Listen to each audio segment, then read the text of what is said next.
சுழன்றும் ஏற்பினது உலகு அதனால் உழந்த முளவே தலை. வணக்கம்.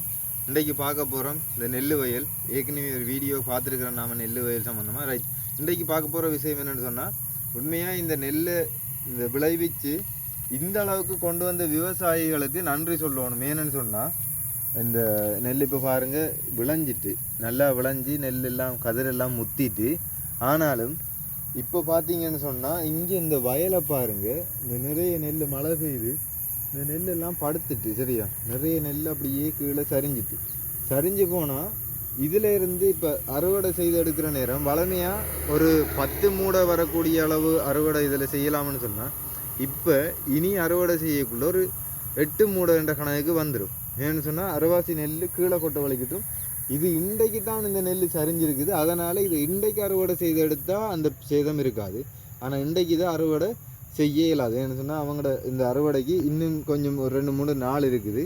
அப்போ இன்றைக்கு இது அறுவடை செய்ய இயலாது. சரியா, இந்த வெள்ளாமையை பார்க்குற நேரம் இங்கே பாருங்கள், இந்த வெள்ளாமையை பார்க்க உங்களுக்கு தெரியும், இது நெல் விளைஞ்சிருக்குது, நல்லா முத்தி இருக்குது, கதிரெல்லாம் நல்லா வந்திருக்குது, அழகாக இருக்குது. இந்த விஷயந்தான் நமக்கு தெரியும். சரியா, ஆனால் இந்த வயலை செய்கிறதுக்கு இந்த விவசாயிகள் பட்ட பாடு இருக்குதுல்ல, இது விதைக்கிற காலத்திலேருந்து, அதாவது 10வது மாதம் முடிகிற நேரம் அப்படி விதைக்க தொடங்குவாங்க. அந்த நேரமே விதைக்க தொடங்கி கொஞ்ச நாள்லேயே மழை வந்து எல்லாம் அழிஞ்சிட்டு, திரும்ப இன்னொருக்கா ஒரு 15 நாளைக்கு பிறகு திரும்ப ஒருக்கா விதைச்சாங்க.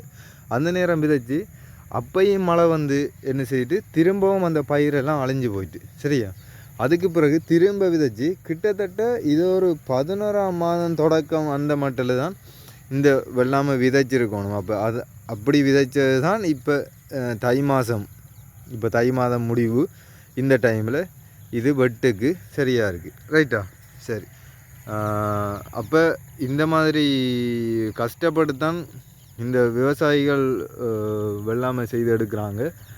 இதை நாம் உணரணும் கட்டாயம். விவசாயிகளுக்கு உண்மையாக அவங்க படுற கஷ்டத்துக்கு நாம் அந்தளவுக்கு அவங்களுக்கு பலன் கிடைக்கிறதில்ல.